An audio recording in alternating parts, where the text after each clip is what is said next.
여러분, 이런 전화 받아보신 적 있으신가요? 영영님, 검찰청입니다. 당신 명의로 범죄가 발생했습니다. 곧 구속영장이 청구됩니다. 지금 바로 계좌를 확인하세요. 또는 이런 전화요. 아버지, 교통사고가 났어요. 급히 돈이 필요해요. 당황해서 송금 버튼을 누른 적 혹시 있으신가요? 최근 강남의 한 시니어가 수억 원을 빼앗기는 사건이 있었습니다. 자녀 사고 소식에 속아 송금한 사례도 많습니다. 오늘은 시니어를 노리는 보이스피싱 수법과 예방법, 그리고 피해가 났을 때 반드시 해야 할 조치까지 알려드립니다. 첫 번째 사례입니다. 서울 강남의 한 시니어. 금융감독원을 사칭한 전화를 받았습니다. 자산이 범죄에 연루됐다. 보호가 필요하다. 이런 말을 믿고 송금했다가 무려 수십억 원을 잃었습니다. 두 번째 사례입니다. 주미 한국 대사관을 사칭한 전화. 구속영장이 발부됐다는 협박과 함께 가짜 검찰청 웹사이트 주소를 보냈습니다. 피해자는 사이트 접속 후 비트코인을 송금했습니다. 세 번째 사례입니다. 우리은행은 최근 시니어 대상 교육을 시작했습니다. 인공지능으로 보이스피싱 전화를 체험해보는 프로그램입니다. 피해가 그만큼 늘어나고 있다는 뜻이겠지요. 보이스피싱은 점점 교묘해집니다. 대표적인 수법 몇 가지를 살펴보겠습니다. 첫째, 기관 사칭형. 검찰, 경찰, 금융감독원을 사칭합니다. 구속영장, 자산보호 같은 말을 써서 협박합니다. 둘째, 가족자녀 사칭형. 사고가 났다. 병원비가 급하다. 부모의 걱정을 이용합니다. 셋째, 대출 빙자형. 저금리 대출이 가능하다. 대신 보증금이나 수수료를 요구합니다. 넷째, 스미싱 가짜 사이트형. 문자나 카톡으로 URL을 보내서 클릭하게 합니다. 사이트 모양은 실제 은행과 똑같습니다. 다섯째, AI 합성 음성형. 자녀 목소리를 흉내내기도 합니다. 기술이 발전하면서 진짜와 구별이 어려워졌습니다. 왜 이렇게 시니어를 노릴까요?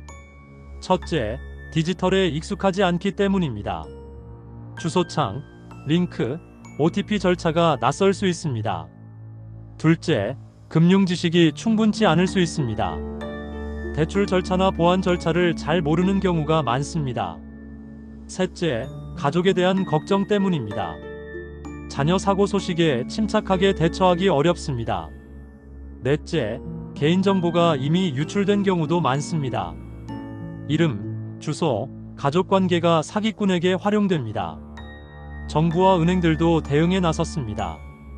우리은행은 AI 기반 체험 교육을 시작했습니다.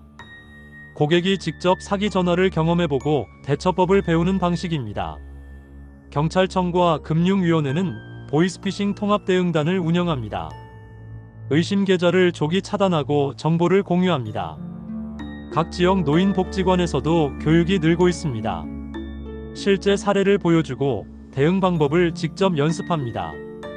금융회사들도 예방 수칙을 제공합니다. 정부기관은 절대로 돈을 요구하지 않는다.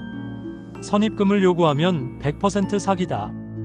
이런 문구를 강조합니다. 예방법을 알아보겠습니다. 우리가 지킬 수 있는 예방법은 무엇일까요? 첫째, 사실 확인입니다. 검찰, 경찰이라면 전화를 끊고 직접 공식 번호로 확인하세요. 둘째, 가족 확인입니다. 자녀라면 병원 이름이 어디냐, 지금 어디 있냐 확인하세요. 바로 전화를 끊고 가족에게 직접 연락하세요. 셋째, 금전 요구는 중단하세요. 선입금, 보증금, 수수료를 요구하면 무조건 의심하세요. 넷째, URL 주의하세요. 문자나 카톡으로 온 링크는 절대 누르지 마세요. 꼭 공식 홈페이지 주소를 직접 입력하세요. 다섯째, 금융정보는 비밀입니다. OTP, 보안카드, 비밀번호는 누구에게도 말하지 마세요. 여섯째, 교육 참여입니다. 은행이나 지역 교육 프로그램에서 실제 체험을 해보세요. 피해 발생 시 조치는 어떻게 해야 할까요? 만약 송금을 했다면 가장 먼저 은행에 전화하세요. 지급 정지 요청을 하시면 출금이 막힐 수 있습니다. 동시에 112에 신고하세요. 금융감독원 1332 KISA 118도 신고 창구입니다. 증거를 꼭 보존하세요. 문자, 통화 기록, 송금 내역을 사진으로 남기세요. 은행에 피해 사실을 알리고 환급 절차를 문의하세요. 가능하다면 돈을 돌려받을 수도 있습니다. 무엇보다 혼자 끙끙대지 마세요.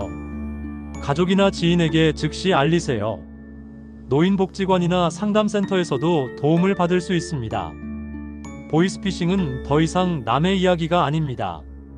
누구라도 당할 수 있고 피해 금액은 점점 커지고 있습니다.